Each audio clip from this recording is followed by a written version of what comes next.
This is Made for More Living with Johnny Jennings. Online at madeformorerealty.com. So we are in the studio. We are no longer with Matt Bingaman. We are with Matt Bijou. Am I saying that right? Two Matt B's in one show? Come on. There's got to be a law. There has to be. This has to probably be like the best show ever. Probably. So if you think that, go ahead. Let us know at madeformorerealty.com.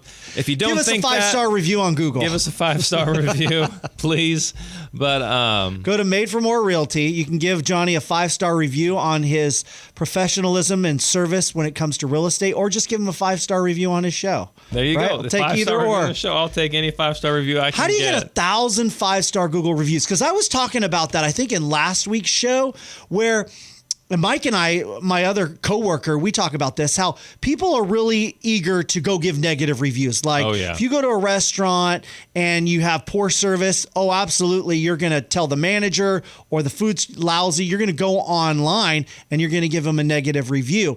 But if you go to that same restaurant and you love it and the food is fantastic, like we have this sushi restaurant that we go to for years and it's great. What's the sushi place? It's called Mizuki. They've got it. It's in Citrus Heights, and it's great. Okay. It's like McCooney's, and we love McCooney's, but Mizuki is less crowded and a little bit more affordable. Do they Still serve really coffee? Good sushi. Do they serve coffee in there? I don't know. Maybe. I don't drink coffee, and my wife usually orders alcohol and not coffee. But even though we love this restaurant, you know how many times we've given it a positive review online? Several times. How many times have they asked you to leave them a 5-star? Never. They never ask us either. That's the difference. Yeah. That's how we do it. So if at the end of the transaction we go, hey, we really enjoyed working with you. Would you mind, helping us grow our business? This is how we provide for our families. So we just ask for it. That's smart. Maybe not enough people are doing that. Hey, I guarantee you not enough people are doing it, because how the conversation typically goes, hey, if I was to send you a link, Matt, would you be willing to leave me a 5-star review on Google? And sometimes people will say, you know what, no, I'm not interested in doing that. And that's a hard conversation to have, and a lot of people avoid the hard conversations. But we like them because it gives us an opportunity to improve. Okay, I totally get that. What could I have done better? Right. And then you just slowly keep improving. Because I think you're right. There's a lot of people who would be afraid to ask that. That's the number one reason why you don't see. But if you preface it with saying, hey, we're trying to improve, we're trying to be the best we can, so could you leave us a review? Yeah. Right? But you asked for a 5-star review. Well, the reason why I asked for a 5-star is, so sorry, Mama, I know you're listening to this, but there are people out there who think nobody's worth a 5-star. Like Jesus Christ is a 5-star, and nobody's perfect. Right, I would agree with that. Right, I can see you doing that. And so when I learned that, that's why I asked the question, would you be open to leaving us a 5-star? Because it's setting the expectation of what I'm hoping for. And some people are like, yeah, I'll leave you a review, and they leave me a 4-star, and they're like, well, I left you a 4-star. You weren't perfect. Right. Nobody's perfect. Right. And I'm like, well, then I get where you're coming from, but that's not what everybody thinks. They're like, okay, well, he's kind of good, when they see a 4-star. So I get it. Hardly any. Well, okay, think about movies. When you go to Rotten Tomatoes, there's great movies that are not 100%. A 70% is a good movie. Well, typically, on Rotten Tomatoes. I don't pay too much attention to the critics, but if I see a poor rating on Rotten Tomatoes, I'm like, okay, that must be a really good movie. But see, I've gone on to Google and looked at some of your reviews, and that's why I think it's great to have the 5-star reviews, but also read them. Read what people have said. Oh, yeah. And I think that says a lot, know? Yeah. Yeah, and so that's why we have so many. Because sometimes I'll see somebody, not on yours business particularly, but others who've given a 1-star review, or like a 1-star, and then I read the description, I'm like, that's not that bad. Like, what you're complaining? You gave them a 1-star, and you said, "Oh, I loved the food, and the waiters were good, but I'll give it a 1-star." I liked my agent; she did a good job, but you know what? She wasn't there for the final walkthrough. 1-star. Yeah, and it's like, what? There's so many other parts to this. Yeah, it's true. Yeah. But anyway, so I did just recently finish a half Ironman. So I don't know which half is an Ironman on me, but finished half an Ironman. Ask your wife. Ask my wife. There you go. There's so many jokes now that we can. Anyways, not good for the radio, but To do the half How'd you do? Ironman. So you've been training this for how long have you been training for this? I started like in December-ish. Okay, so like 9 months you've been training for this half marathon. I was actually training for the full. It's in October. Right. Yeah. Right, true. So you got a full marathon coming up. You thought half marathon, no problem. So tell us about the preparation Half the days Ironman. before half Ironman Yeah. that you prepared for because you knew this is going to be tough. So I just been doing biking and running. I had done not zero swimming. So a half Ironman is 1.2 miles of swim, 56 miles of biking, and then 13.1 miles of running. And I have done zero swimming. I swam once with JJ, Lender Extraordinaire, in a pool in March. Just did one little swim, and that's all I did. And then as far as the biking goes, I put nearly 1,000 miles on the bike, but it was all on a trainer. So it was all like stationary in my garage. The actual bike I was going to be riding, but the back tire was hooked up to like a little electric motor. Yeah. And it provides resistance.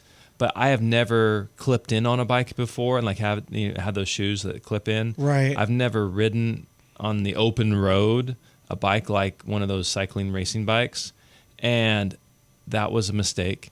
And anyways, the biking killed me. The biking killed me. So Because when you came back, I was going to start nicknaming you Lance Armstrong, but I guess I won't do that. Huh? I am not Maybe Lance just Armstrong. as fun.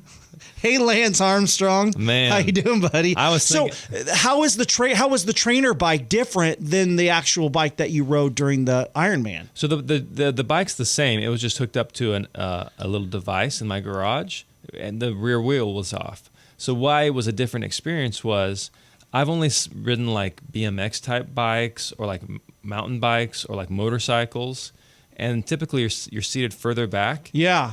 And with the racing bike, you're like up on the handlebars, and so Yeah. any little movement, I was super wobbly. Like I actually ended up really? in the dirt one time. Yeah, it was horrible. I did not know I'd never shifted before. So figuring out the shifting was interesting on the fly. Like you can't just stop and put your foot down. You have to kind of like plan and unclip and put the one foot down, or you fall over. And so it was definitely a learning experience. And the biggest thing for me was if I got tired being hunched over, I would just sit up on the trainer.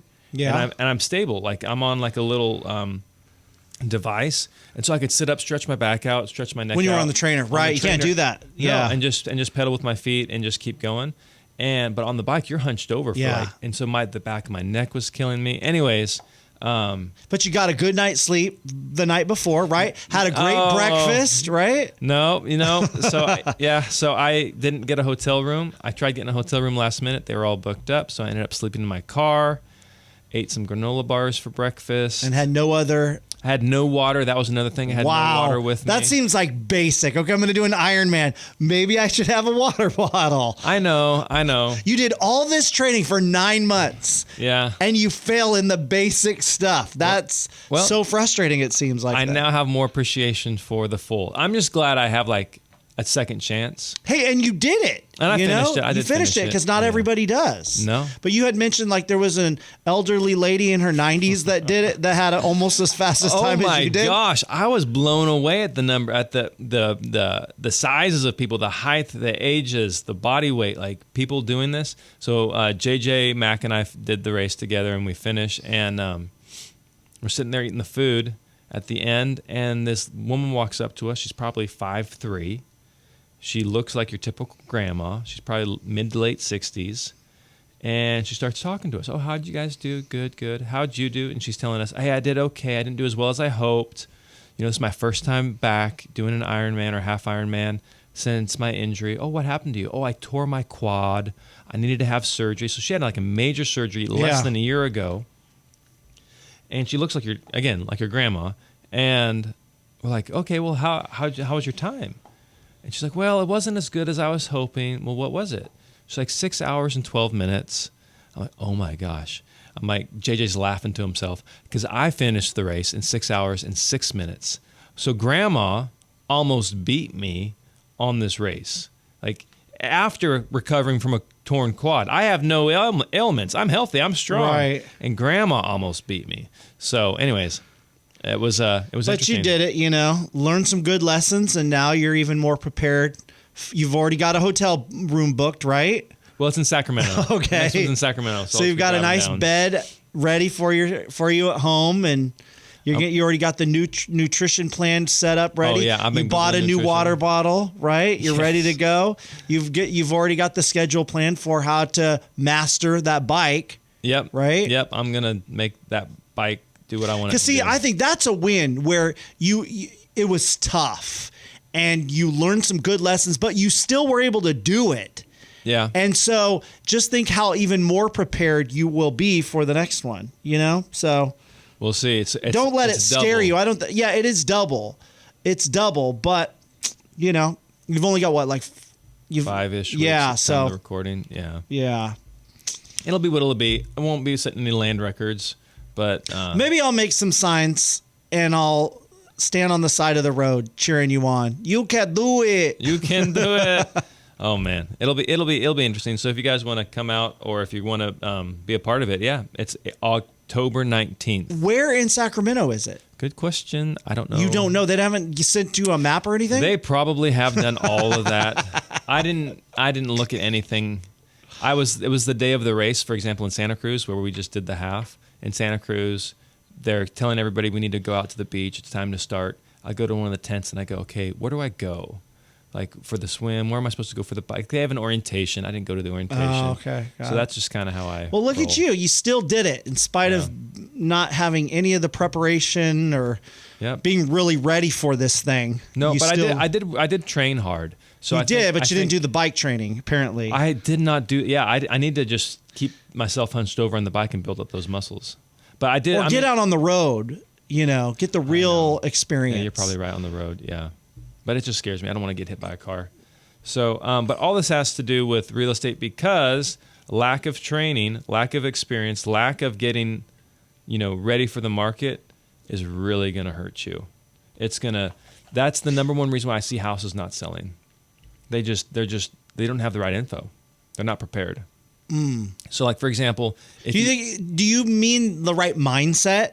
Is that part of it? Yeah, I absolutely. So if you think, hey, my house is going to sell first weekend on the market, my house is better than everybody else's, houses are just flying, they're getting above ask, this should be easy, then that's not the correct mindset. Rather, I would suggest home sellers think, hey, you know what? This is going to take a while. It might take a month before I get an offer on my home. I might not be able to get top dollar for my house compared to what my neighbor sold for last year. I might get less money. I might have to put more work into it, make sure it's cleaned, make sure the repairs are done. I might have to, in my opinion, if the house is vacant, staging is non-negotiable. You need staging. So we recently listed a house. It was previously listed with somebody else. That agent did two things. They messed up in two spots. One, they overpriced the home. If you overprice the home, you're dead in the water. Yeah. It's just going to sit. And the longer it sits, the more negotiation power you lose as a seller. Yeah. But I mean, I run into people like this all the time where they're people pleasers and they don't want to tell the client no. They don't want to be real with the client because they want everything to be perfect and they don't want to lose the client. So it's hard for them to tell them the truth. Hey, because the client goes and asks, they want top dollar. They do want top dollar. And you dollar. have people who are people pleasers and say, okay, sure, we'll do that. So what I tell clients all the time is, hey, you know what? Here's my recommendation. I'm going to be honest with you, but we can list the house whatever you want. Here's the thing, though. If we list it at whatever you want and we're not getting 5 private showings each week, then that's the market telling us that the property is overpriced. So either you can either adjust the price, or improve the condition. Okay, those are the two main levers. And if you don't want to put money into the property, then we have to adjust the price. And we don't have to wait 30 to 60 days to figure this out. If in the first 7 days, you do not have at least 5 private showings, again, not open houses where there's people milling through, nosy neighbors, not people serious about making a move right now. If you don't have 5 private showings in the next 7 days, then we need to consider a price adjustment. And so we can try your price, but know that we're going to need to do that adjustment sooner rather than later. And that's the way I handle the conversation with people. So that at least I'm being honest. I'm doing my part as an agent, as a fiduciary, guiding them. But at the end of the day, it's their house, their rules. I'm just there to advise. But if you're not, so for example, this house, it was a house in Roseville. You think, oh, houses in Roseville, they all sell really easy. That's not the case. This one had been on the market for a while. They overpriced it. And then they didn't stage it. So it was vacant. It used to be a rental. It was vacant and overpriced and no staging. So what we did in there was we got the house priced correctly and we had it staged. Those two things, it sold within the first 10 days on the market. So if you're not doing staging, if you're not pricing the home correctly, just know you're going to be calling me in about 90 to 120 days saying, hey, Johnny, my house with my current agent isn't selling. I'm canceling the agreement, or I've canceled the agreement, but I want to move forward with you. What can you do differently, right? And so those are the main things. I'm getting so many of those calls right now, Matt. Really? Yeah. So many calls. Because people hear us on the radio. They see us on the billboards. They see the digital advertising that we're doing, and they call me and they want that certainty. And I was just pulling Valerie's numbers. 98% of the houses we list, Valerie's my wife again, like 98% of the houses we list, we sell. So if your house isn't selling, maybe you need to contact somebody who can actually sell it, or do that price adjustment and get it staged. So if you have any questions, go ahead, reach out to us, madeformorerealty.com. You see our billboards all over town. You hear us on the radio. We'd be honored to meet with you and craft a custom plan specific to your situation on how we can help. Again, madeformorerealty.com.